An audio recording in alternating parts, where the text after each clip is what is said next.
Allora, eccoci qua, chiedo alla regia se mettiamo nuovamente la slide, così stavamo andando al punto 4. Il professionista chiede il titolo soggettivo al CAF, ovvero la verifica dei requisiti del committente e dei suoi diritti riguardo al possesso dell'immobile.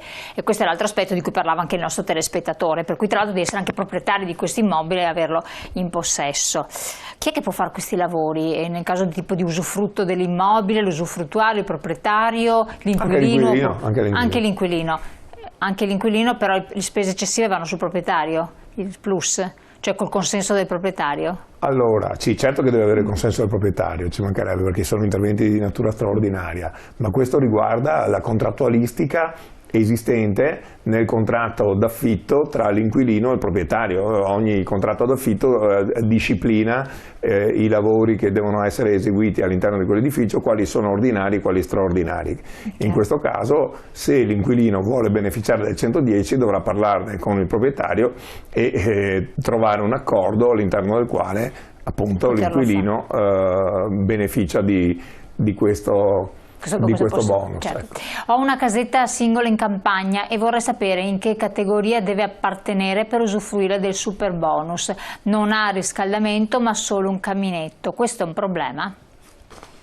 È un problema chiaramente per verificare se sto caminetto è come dire, un dispositivo che riscalda tutta la casa e che quindi può essere ritenuto un elemento riscaldante preesistente. Non lo posso fare io qui da questi schermi, lo deve fare un tecnico con un sopralluogo, il quale ad esempio noi vediamo alcuni sopralluoghi in cui anche le stufe a pellet piuttosto che altri dispositivi di riscaldamento vengono ritenuti elementi di riscaldamento preesistenti, perché il bonus riferito al riscaldamento prevede appunto l'efficientamento energetico attraverso la sostituzione della caldaia ma ci deve essere ci deve essere un sistema di riscaldamento preesistente. Se non c'è hai diritto a un altro tipo di bonus che non è 110, cioè okay. 65 in questo caso. E la domanda iniziale era: deve rientrare in qualche categoria catastale particolare, perché vale per tutti? La casa no, dipende, poi è una prima, una seconda, una terza casa. Perché se è una seconda casa? Sì, anche come seconda casa può, però appunto lo spettatore non ha specificato se trattasi di prima casa, di seconda casa o ma cambia qualcosa? Se dovesse essere, che ne so, la terza casa non ne ha diritto. La seconda casa. E come si fa? Terza casa cosa vuol dire? Che io ho diritto a poter fare i lavori sulla prima casa, su una seconda casa, volessi farlo anche su una terza non posso farlo. Ah, in contemporanea? Sì, certo. Ah, ok, ma se uno lo fa solo sulla seconda o sulla terza casa può farlo, solo su un'altra casa. Su due case. Diciamo su quella dove ha la residenza e su un'altra. Ah, e basta, sì. Nient'altro, va bene. Ottenute le idoneità, poi si incrociano l'impresa incaricata con l'istituto bancario e la compagnia assicurativa. Un altro aspetto, tutti i soggetti iscritti alla piattaforma per il completamento delle pratiche e l'avvio dei lavori. C'è anche una compagnia assicurativa che quindi avete scelto? Sì, diciamo che è importante che l'asseveratore e anche noi consigliamo che le imprese e i soggetti coinvolti possedano un'assicurazione che copra non solo quello che è obbligatoriamente previsto per legge, cioè l'asseveratore deve avere una polizza assicurativa che copra in caso di errori per cui se lo Stato dovesse rivalersi per un errore dell'asseverazione, in questo caso la polizza assicurativa copre questo rischio e il cittadino non deve intervenire lui per un errore commesso dall'asseveratore.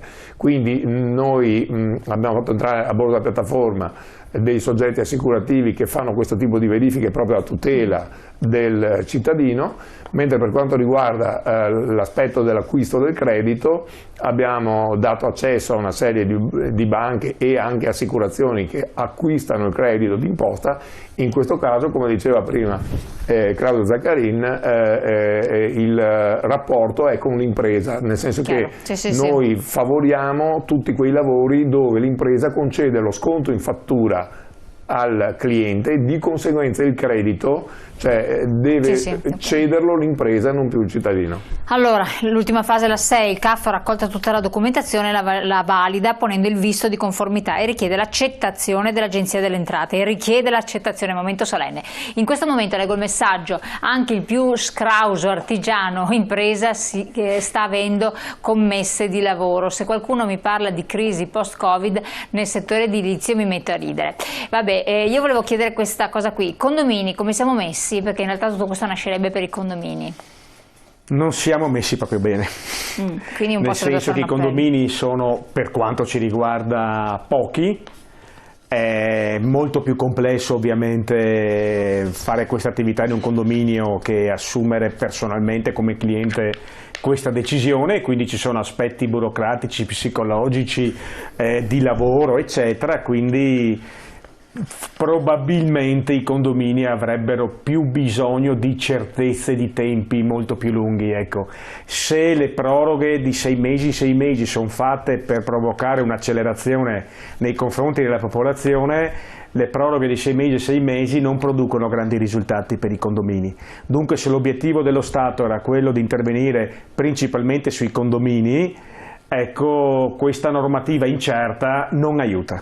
No, quindi i condomini sono un problema ancora. Ma sicuramente ci sarà bisogno di ulteriori proroghe, perché il processo decisionale all'interno di un condominio da 10, 15, 20, 30, 50 unità prevede assemblee di condominio, decisioni certo. In merito anche al tipo di intervento. Soggettive. Ma io nel mio appartamento vorrei mettere la caldaia A, no, l'altro la caldaia B, cioè voglio dire, ci sono gli aspetti che chiaramente uno mette mano ai lavori a casa propria e ha bisogno dei suoi tempi. Se io sono da solo e vivo in una casa singola, il processo decisionale è veloce. Se io vivo all'interno di un condominio e devo passare anche attraverso delibere assembleari, il processo è più lungo.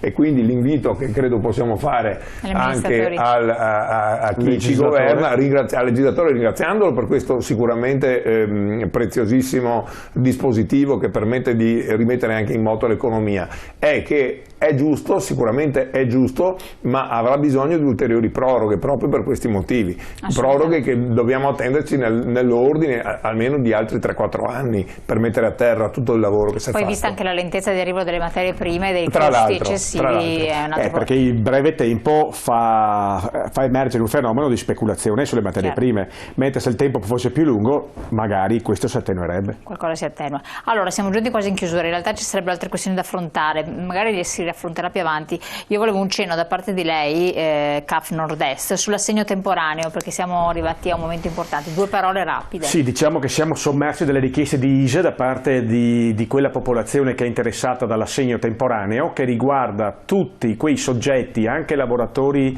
dipendenti, disoccupati e lavoratori autonomi che non avevano diritto finora all'assegno familiare per i figli. Quando ci sono dei figli? Quando ci sono dei figli, da 0 a 18 anni. Quindi tutte queste categorie di cittadini che prima non avevano diritto, oggi hanno diritto all'assegno temporaneo attraverso l'ISEE, che poi questo assegno temporaneo dovrebbe, si chiama temporaneo per questo, dovrebbe configurarsi insieme all'assegno unico famiglia, figli, che parte dal 1° di gennaio, che dovrebbe partire. Parlo sempre col condizionale perché secondo me l'INPS non sarà pronto il 1° di gennaio, ma è un'idea mia. Il 1° di gennaio 2022 dovrebbe partire l'ANF, il nuovo assegno unico figli, che riguarda tutta la popolazione, che dovrebbe garantire a chiunque, attraverso sempre la presentazione dell'ISEE, di avere diritto all'assegno familiare. Dunque ci sarà un meccanismo tutto nuovo. Perfetto. Quindi invito la popolazione a prendere appuntamento, perché c'è una cosa che bisogna dire, che l'assegno temporaneo, se lo si fa entro settembre lo si prende da luglio, ma se lo si fa a ottobre parte solo da ottobre, si perdono 4 mesi. E non ne ha effetto retroattivo, quindi questo è un altro problema.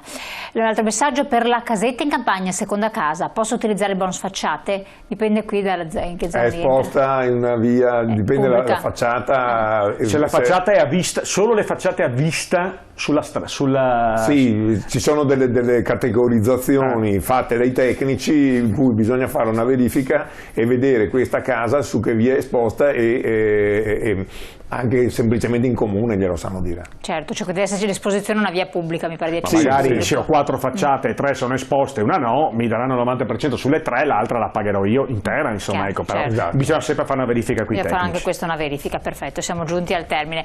Allora, molto interessante quello che ci avete detto, ricordiamo allora appunto il CAF Nord-Est che, a parte per il discorso dell'assegno, collabora con Rete Rilancio Italia, www.caf.it, per entrare e controllare anche la piattaforma, darci un'occhiata, ci sono diversi punti, diverse anche proiezioni molto interessanti che non siamo riusciti ad affrontare, di investimento eccetera, di spese effettive o non spese, di recupero e così via, quindi vale la pena darci un occhio. Io ringrazio entrambi gli amministratori, CAF Nord-Est e Rete Rilancio Italia, grazie a voi telespettatori di aver partecipato, di averci seguito, la puntata la potete rivedere come sempre in replica nel nostro sito, grazie e buon proseguimento.